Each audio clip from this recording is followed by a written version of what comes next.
Hello, I'm Miles Oglethorpe, and today I'm going to be talking about making our industrial past work for our future.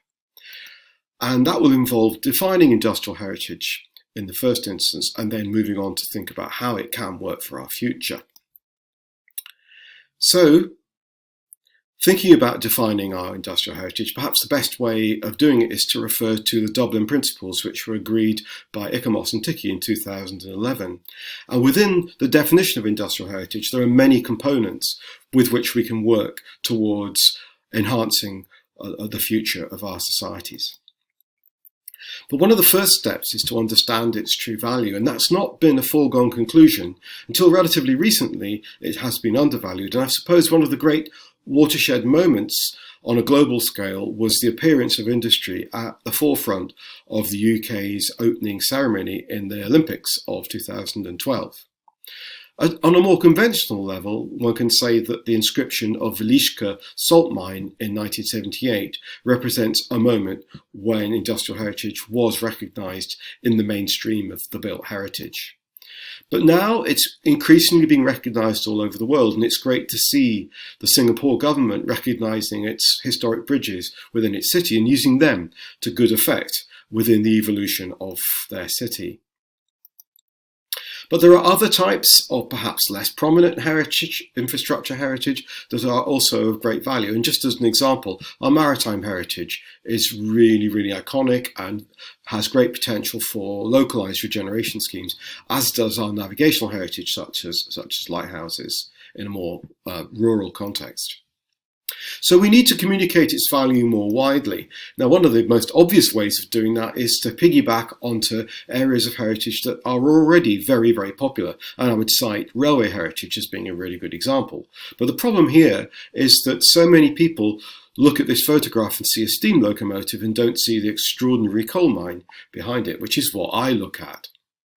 So railway heritage is a really good example of something that really does access the consciousness of lots of people. It comprises a rich legacy of buildings and structures and bridges, as well as a rich archive source, which can really help with the future exploitation of our industrial heritage, especially regeneration schemes.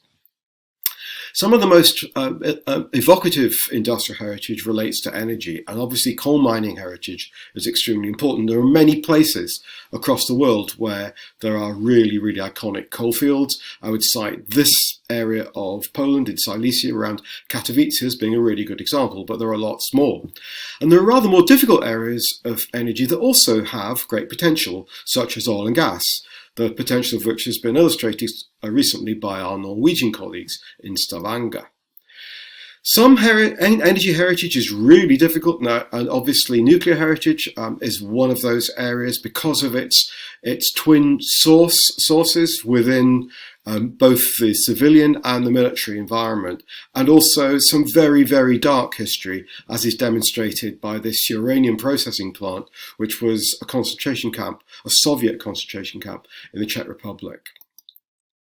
But then there are more positive aspects to our energy heritage, and I would like you to consider our water-powered heritage, particularly at a local scale, where now we are envisaging the possibility of using these heritage sites for micro-renewable generation. These exist across our country, both in urban and rural areas.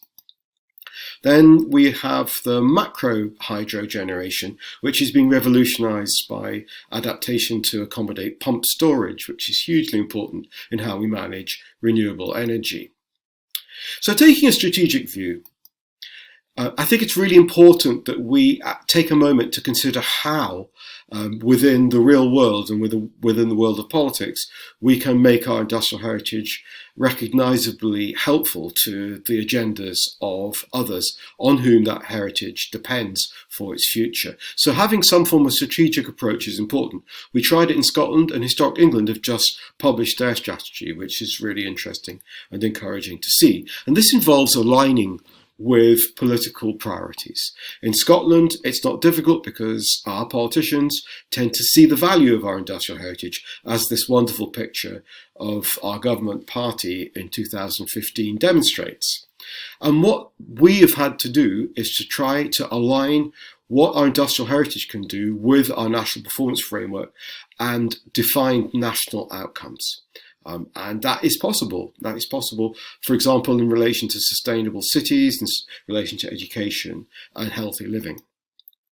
But it's also possible to align it in terms of sustainable materials and building. Why do we import slate and granite from the far side of the world when we already have it? Why don't we reopen our quarries? Why don't we reopen our lime kilns and actually develop the traditional materials and skills locally on a much more sustainable basis that consumes far less energy? And indeed, we should be bearing in mind the incredibly useful UN Sustainable Development Goals, to which every World Heritage Site now has to align. So, perhaps easiest of all, we can learn from past successes.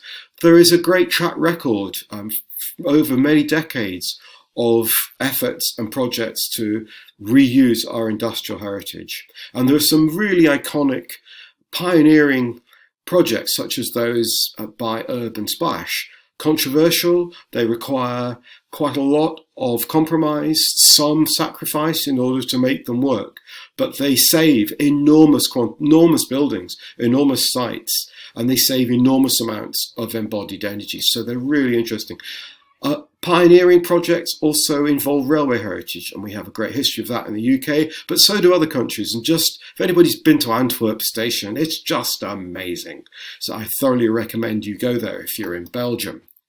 Our canals networks in the UK and canals all over the world also offer the opportunity for being a conduit for regeneration. And throughout central Scotland, here we have the Falkirk Wheel and the Kelpies, for example.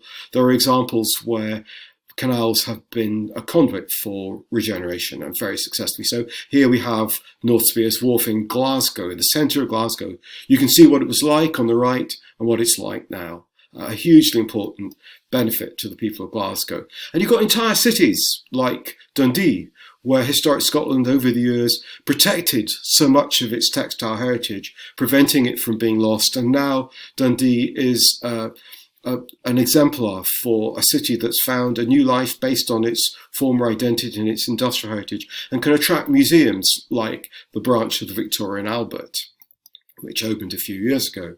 We have places like New Lanark Mills on the River Clyde, which was on the verge of being lost, but brought back to life by the New Lanark Trust, led by Jim Arnold, and transformed into what is now a World Heritage Site with a world-class hotel in it and a revived community and businesses. So there are great examples, and another one on the River Tay further north, Stanley Mills in Perthshire, which is a Historic Environment Scotland site now. And I mentioned in my introduction to this conference, just around the corner from me, there's Bonington Bond, a sugar refinery and whisky warehouse that is now on an ongoing regeneration scheme right next door to me, which is really a source of inspiration. And there are some wildly unlikely projects like this Ottoman period coal-burning power station in the heart of Istanbul. Who would think of a power station being associated with Istanbul, with its rich heritage? But here we are, a university campus which has retained a lot of the original fabric and is a thriving student environment.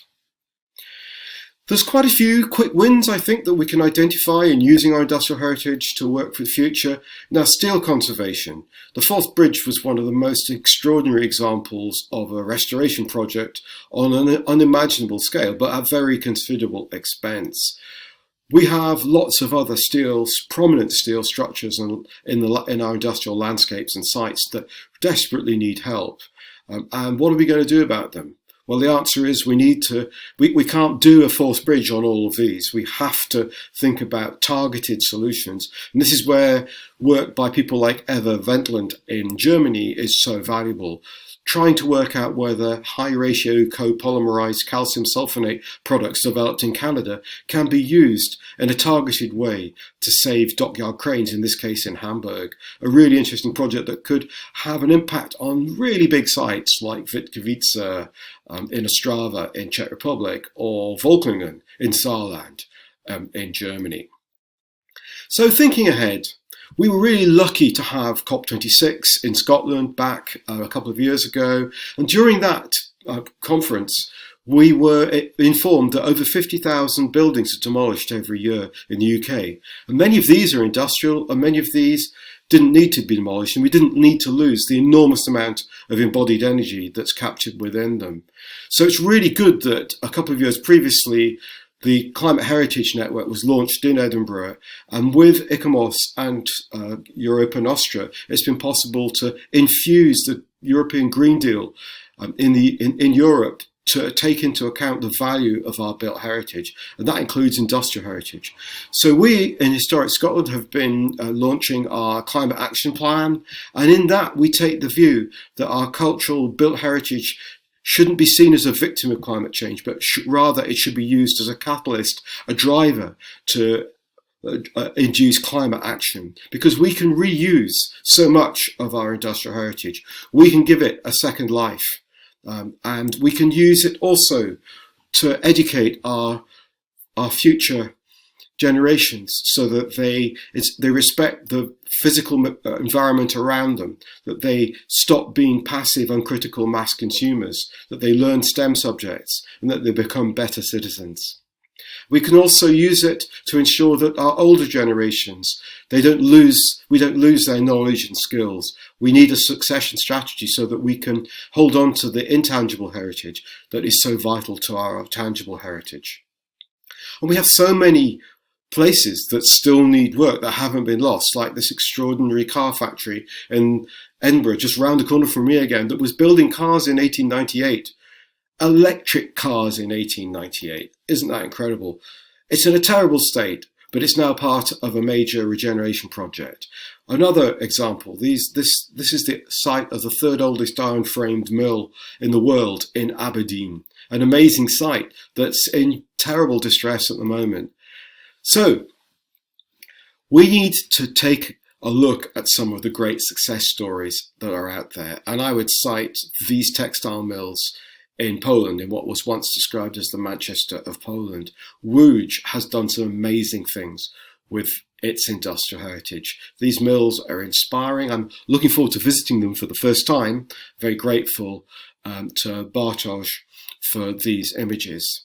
So we need to seek inspiration. We need to demonstrate that industrial heritage is better placed than most other heritage to work for our sustainable future. Thank you very much.